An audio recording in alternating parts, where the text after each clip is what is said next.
Hai Andika, guys di sini di video kali ini kita akan membahas iPhone SE 2020 tapi versi Android. Nah, kalau iPhone SE 2020 itu menggunakan chipset dari iPhone 11 yaitu A13 Bionic, HP yang satu ini juga nggak kalah flagship chipsetnya. Jadi dia menggunakan Kirin 980 sama seperti flagshipnya Huawei yaitu Huawei P30 Pro. Nah, kalian pasti udah tahu ya ini HP apa, ini namanya adalah Huawei Nova 5T. Prinsipnya sama dengan iPhone SE dan juga iPhone 11, jadi chipset flagship ditaruh di HP mid-range. Dan Huawei Nova 5T ini banyak banget teks reviewer yang bahas kalau misalkan ini adalah HP mid-range terbaik, HP 6 jutaan harga 10 juta. Pokoknya HP mid-range rasa flagship. Nah, kalau di DKID namanya adalah HP BBJS atau HP budget pas-pasan jiwa sosialita. Se-BBJS apa HP ini di video kali ini akan kita bahas. Tapi seperti biasa sebelum kita mulai videonya, buat kalian yang belum cuci tangan dulu. Kalau udah cuci tangan langsung aja subscribe channel ini, karena di channel ini kita akan membahas informasi menarik mengenai dunia gadget dan juga teknologi yang akan membuat hidup kalian lebih inspiratif dan produktif. Huawei Nova 5T ini di launching 26 September 2019 tahun lalu dengan harga yang cukup fantastis yaitu 6,8 juta rupiah, tapi ada bonus Huawei Band dan juga Huawei Free List yang bonusnya itu harganya 2,6 juta. Sekarang harganya itu turun menjadi 4,9 juta dengan bonusnya sekarang diganti. Bonusnya itu kalau nggak salah terakhir power bank sama voucher Indomaret 100.000.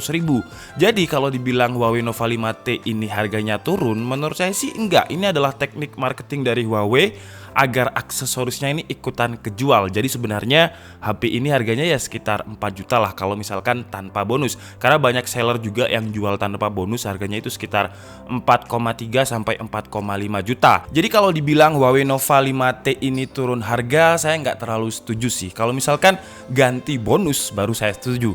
Jadi harganya ini menurut saya tetap 4 jutaan. Untuk link pembeliannya seperti biasa kalian bisa langsung cek di kolom deskripsi. Di situ sudah ada saya kasihkan link yang sama bonus sama link yang tanpa bonus. Dari segi desain, Huawei mengklaim kalau nama T di 5T adalah singkatan dari talent, yang segmennya adalah pemuda milenial yang memiliki banyak talent. Desainnya cukup unik, yang kita review ini adalah yang warna Midsummer Purple dengan banyak sekali logo Nova, dan kalau terkena sinar ada semacam pantulan 3D gitulah, jadi cukup kerasa milenial banget. Untuk build quality-nya di bagian belakang sudah menggunakan kaca, bagian depan juga sudah kaca, frame atau tulangnya ini juga udah aluminium, tapi ketika dipegang feel premium, memang kerasa feel premium, tapi kalian bakalan ngerasa kalau kacanya ini tipis banget.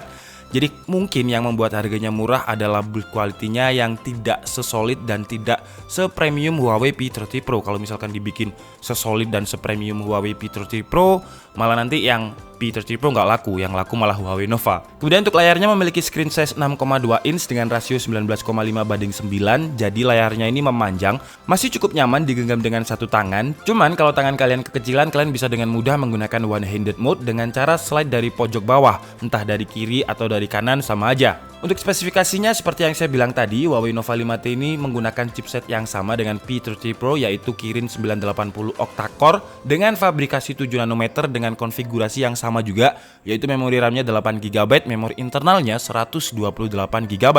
Dengan spesifikasi ini saya uji coba dengan dua mode. Jadi yang pertama adalah mode performance off dan kedua adalah mode performance on. Saya pikir cuman sekedar gimmick, tapi ternyata perbedaan performanya cukup jauh. Di mode performance on atau benchmark 8-nya itu cuma mendapatkan skor 200 ribuan, tapi ketika performance on itu 100%-nya atau 2 kali lipatnya dengan skor yang cukup tinggi untuk benchmark Antutu 8-nya di angka 400 ribuan. Kemudian di benchmark Geekbench 5 juga terjadi peningkatan ketika kita menggunakan performance on dengan skor single core-nya 698 dan multi core-nya 2427. Sementara di performance off single core-nya tetap 600-an, tapi multi core-nya turun menjadi 1410. Kemudian di benchmark 3D Mark menggunakan slingshot ekstrim, skornya itu 4770 dan slingshot biasa cukup tinggi 5579. Nah, sekarang kita coba untuk performance on, tapi sekarang kita coba untuk gaming. Pertama kita coba di Fortnite ya, tapi Fortnite ini bisa dibilang temannya iOS lah ya. Karena HP Android secanggih apapun itu pasti masih di lock di 30 fps. Sementara iPad Pro sudah di lock di 120 fps dan Fortnite kita harus download di luar Play Store. Sementara untuk pengguna iOS dengan mudah bisa download di App Store. Jadi kalau kalian player Fortnite Mobile, saya sarankan sih pakai iOS saja. Karena kalau di Android masih ke-lock di 30 fps meskipun kalian memiliki 120 Hz refresh rate ya mubazir. Sebenarnya Huawei Huawei ini lancar dimainkan di 60 fps. Saya yakin karena angka Antutunya tadi 400 ribuan. Cuman karena kelok di 30 fps, ya udah hasilnya 30 fps aja tapi stabil, nggak ada drop fps. Lanjut ke game Call of Duty Mobile, di sini sama sekali nggak ada masalah dengan FPS yang sangat stabil di angka 60 FPS, jarang banget turun di angka 50 FPS dan sangat responsif juga layarnya. Jadi kalau misalkan kalian masih kalah di Call of Duty Mobile pakai Huawei Nova 5T ini, skill kalian itu kayaknya perlu dipertanyakan. Lanjut ke game PUBG Mobile, di sini kita menggunakan settingan XDR dan juga Ultra. Jadi settingannya itu paling mentok di XDR Ultra atau Smooth Extreme, tapi di sini kita pakai XDR Ultra dan rata-rata FPS-nya juga masih sangat stabil dengan 40 fps. Walaupun jarang bisa mendapatkan 50 atau bahkan 60 fps, tapi nggak pernah di bawah 35 fps, jadi stabil di 40-an fps. Untuk sensor gyronya di game ini juga sangat responsif dan sangat nyaman untuk dimainkan. Lanjut ke game Honkai Impact 3, ini adalah game kesayangan kalian ya, dan di sini kita menggunakan settingan rekomendasi angka 4. Angka 4 itu bisa dibilang settingan mentoknya Honkai Impact 3 karena dia bisa main di 60 fps. Pertama saya coba di mode capture, jadi bukan mode co-op dulu, tapi ketika saya main mode capture ini kok FPS-nya stabil banget. Jarang saya menemukan HP apapun ya, iOS maupun Android yang stabil di mode capture. Kalau ini stabil di 60 fps, 50 fps, 40 fps itu jarang. Jadi sekarang saya naikkan levelnya, jadi kita sekarang main mode co-op. Nah di mode co-op ini baru nih dia mau turun di 28 fps. Nah gini, saya seneng kalau misalkan review HP terus HP-nya keteteran kayak gini, ini saya seneng karena saya pengen mengeluarkan performanya secara maksimal seperti apa. Nah kalau misalkan di mode co-op ini, meskipun warnanya merah, kalau kalian lihat angkanya itu masih 26 fps lah terendah, jadi masih sangat playable untuk dimainkan. Nah setelah kita melakukan stress test benchmark dan juga beberapa game tadi, sekarang saatnya kita tes berapa suhu temperatur Huawei Nova 5T ini. Kalau suhu surface-nya angka tertingginya itu 42 derajat Celcius, itu ada di titik di dekat kamera seperti biasa, mungkin chipsetnya memang di situ ya. Dan buat kalian yang tanya, "Bang, kalau misalkan measuring FPS itu pakai aplikasi apa?" Silakan langsung cek di kolom deskripsi karena di situ sudah saya jelaskan. Yang saya suka dari Huawei Nova 5T dengan EMUI-nya ini adalah gesturnya yang sama dengan iPhone 11 Pro Max yang biasanya saya gunakan sebagai daily driver. Jadi buat kalian yang pengguna iPhone dan pengen pindah ke Android, saya rasa Huawei Nova 5T ini bisa menjadi salah satu opsi untuk pindah aliran dari iOS ke Android. Karena untuk gesturnya ini cepet banget, jadi sama gesturnya itu kita tinggal tekan atau tinggal slide ke atas untuk ke home, slide agak ke atas tengah untuk multitasking, dan slide kiri kanan untuk back and forward. Sebenarnya di Redmi Note 8 Pro kemarin juga ada, cuman saya rasa lebih flawless ini, lebih responsif ini, dan gak ada delay. Jadi kalau kemarin itu saya harus gini-gini terus. Kadang bisa, kadang nggak bisa kalau di Redmi Note 8 Pro, tapi kalau Huawei ini lancar banget. Kemudian juga terdapat banyak sekali gestur yang menurut saya sangat menarik, atau karena saya pengguna iOS yang agak katrok, jadi kalau misalkan saya pakai Android yang menurut saya GG, jadi kayak seru gitu dipakai ya. Contohnya ketika HP mati, kita bisa tekan volume down 2 kali dan dia akan langsung mengambil foto. Cocok banget buat kalian yang suka ngirim postingan gosip ke Lambe Turah.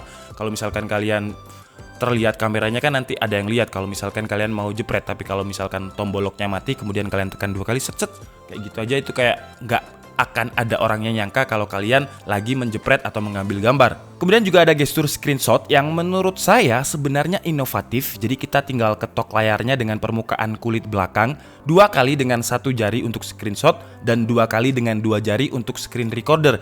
Cukup ribet untuk sebuah shortcut. Saya juga prefer shortcut yang biasanya aja, yang volume down dan juga tombol button kayak gini, itu menurut saya udah shortcut paling baik lah. Karena biasanya kan ada giveaway yang di Instagram itu yang gambarnya jalan, kemudian kita harus screenshot pas gambarnya di tengah.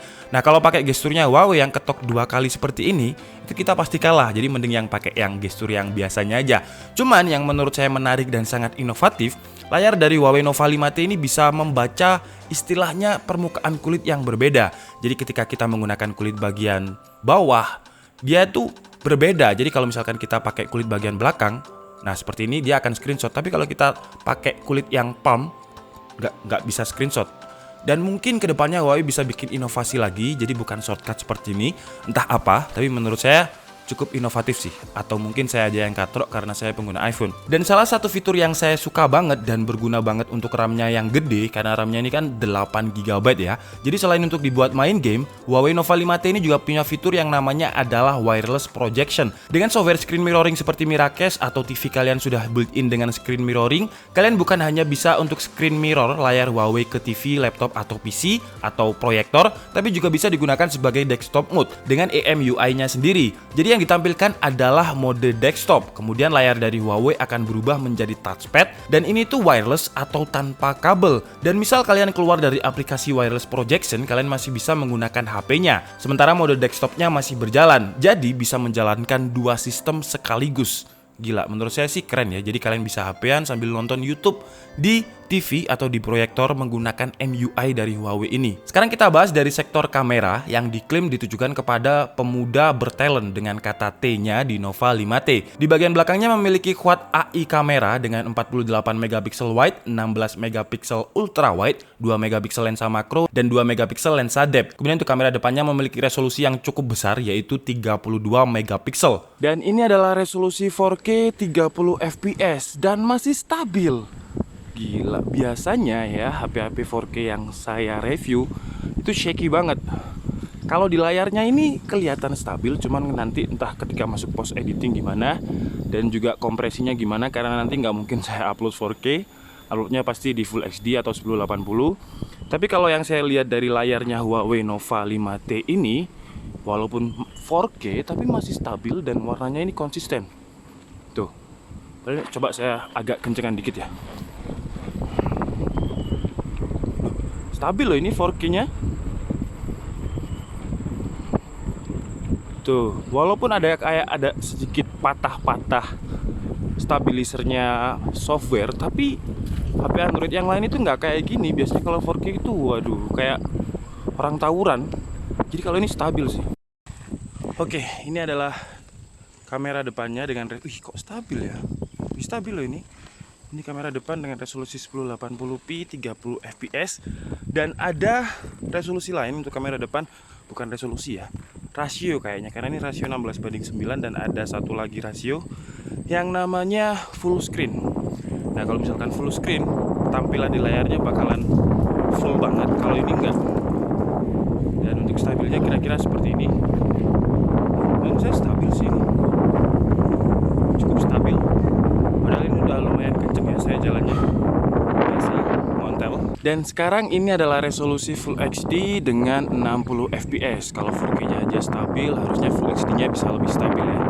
Dan ini adalah bayangan saya ketika, stabil ini cuy. Sebentar ya, mau merusut HP-nya. Ini ada jalan naik. Coba saya agak kencengan dikit. Nah, kalian bisa tulis di kolom komentar ini stabil atau enggak 60 fps-nya. Sekarang kita coba di 30 fps. Dan sekarang kita masuk ke 30 fps. Ya, kita coba apakah dia stabil. Nah, kita gini aja ya biar kelihatan kalau dia stabil atau enggak. Masih cukup stabil sih.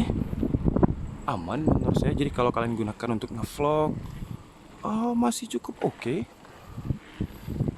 Dan ini adalah hasil kamera biasanya. Seperti yang kalian lihat, detail langitnya itu masih ada. Kalau biasanya HP Android yang saya review, walaupun yang gimmicknya 64 megapiksel, itu langitnya pasti kayak hilang gitu. Jadi kayak semuanya putih dan terlalu overexposure. Tapi kalau Huawei Nova 5T ini tekstur langit mendung, kemudian gradasi, kemudian agak kesananya biru, itu masih ada. Dan ini adalah mode ultra wide-nya yang saya pribadi nggak terlalu suka karena kurang natural ya. Warna pohonnya itu kayak terlalu putih. Tapi kalau misalkan kita pakai mode biasa, bukan mode ultra wide, baru komposisi warnanya ini konsisten. Meskipun kita pakai yang mode zoom, tekstur warnanya nggak berubah, jadi konsisten, kecuali lensa ultra wide-nya tadi. Dan ini adalah mode super makro yang kalian bisa lihat tekstur daunnya, putihnya, itu kayak daunnya, detailnya seperti apa itu kelihatan banget. Walaupun bokehnya di area di belakang pohon itu menurut saya masih terlalu over sharpening dan juga over brightness. Kemudian ini adalah fitur bokehnya, dan kalau menurut kalian ini terlalu kuning, enggak, karena memang suasananya ini tengah siang banget dan panas banget.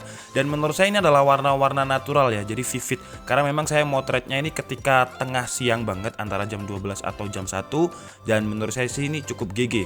Dan ini adalah mode normal ketika cahayanya kurang. Jadi kalau kalian lihat ya kayak biasa aja. Cuman ketika saya aktifkan fitur night mode-nya, seperti yang kalian lihat ini sekarang jadi lebih terang. Hampir kayak sore ya, padahal saya ini fotonya tengah malam banget dan sekarang jadi lebih terang dan lebih detail. Kemudian untuk fitur-fiturnya, Huawei Nova 5T ini juga bisa dibilang flagship karena dia sudah menggunakan Bluetooth versi 5 yang terkenal dengan low power dengan jarak yang cukup jauh, 10 meter untuk Bluetooth 5, dan Bluetooth codecnya adalah Qualcomm aptX XD, dimana kalau kalian punya TWS dengan Qualcomm aptX XD juga, suaranya itu bakalan kerasa lebih jernih.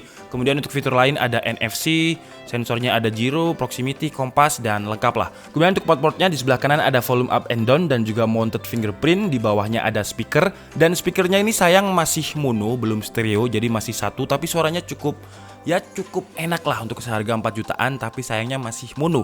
Kemudian di sebelahnya speaker ada input charger dengan koneksi Type-C yang charger bawaannya itu juga lumayan fast charging 22,5 watt, dan untuk waktu pengecasannya cukup cepat, 2% ke 100% itu sekitar 1 jam 15 menit. Kemudian di sebelah kirinya ada slot SIM card dan juga micro SD, di atas ada sensor infrared untuk remote dan juga lubang mic lagi. Dan untuk baterainya ini memiliki kapasitas yang nggak terlalu besar sebenarnya, yaitu 3750 mAh, tapi baterainya ini awet. Untuk seharian kalau misalkan performance mode on-nya ini kalian hanya gunakan untuk game dan setelah bermain game kalian matikan lagi, itu bisa sampai sekitar sisa 15% untuk penggunaan harian yang cukup berat. Jadi saya gunakan untuk bermain YouTube, kemudian kalau misalkan saya main game mode on-nya saya aktifkan lagi, itu mau tidur masih sisa 15%. Jadi kalau digunakan untuk seharian kita hanya butuh cas 1 kali. Masuk ke sektor layar, layarnya ini memiliki resolusi Full HD Plus dengan 82,2% screen to body ratio, ditambah dengan selfie kamera punch hole.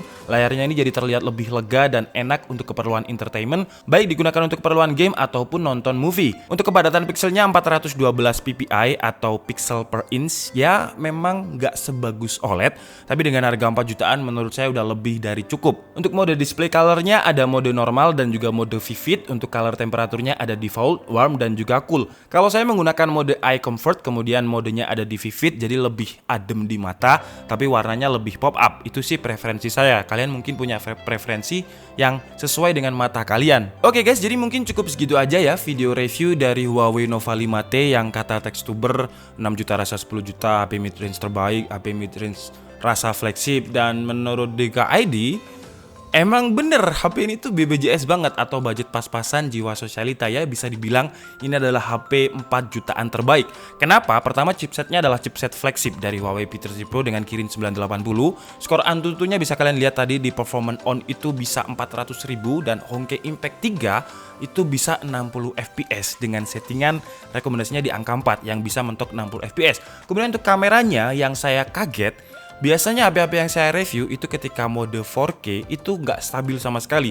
Tapi Huawei Nova 5T ini 4K-nya stabil, meskipun stabilnya itu masih ada kayak optimalisasi software ya. Jadi kayak ada patah-patahnya, tapi menurut saya masih enak untuk dilihat. Kemudian mode malamnya juga GKWP banget kamera dari Huawei Nova 5T ini. Dan kalau dibilang panas, ketika tadi kita tes 41 derajat Celcius dengan performance mode on, ya itu bisa dibilang acceptable lah ya, karena HP-HP yang saya review biasanya juga 41 derajat Celcius. Jadi kalau performance mode on itu nggak terlalu panas sih menurut saya. Kemudian untuk masalah Google masih aman di Huawei Nova 5T ini, jadi kalian masih bisa download melalui Play Store. Dan menurut saya Huawei ini langkah yang bagus ya untuk keluar dari environmentnya Google. Takutnya kalau misalkan pakai Google Play Store lagi, meskipun sekarang katanya Huawei udah boleh pakai Google, tapi takutnya ke depan diblokir lagi. Jadi lebih mending Huawei memang bikin galerinya sendiri, Huawei App Gallery.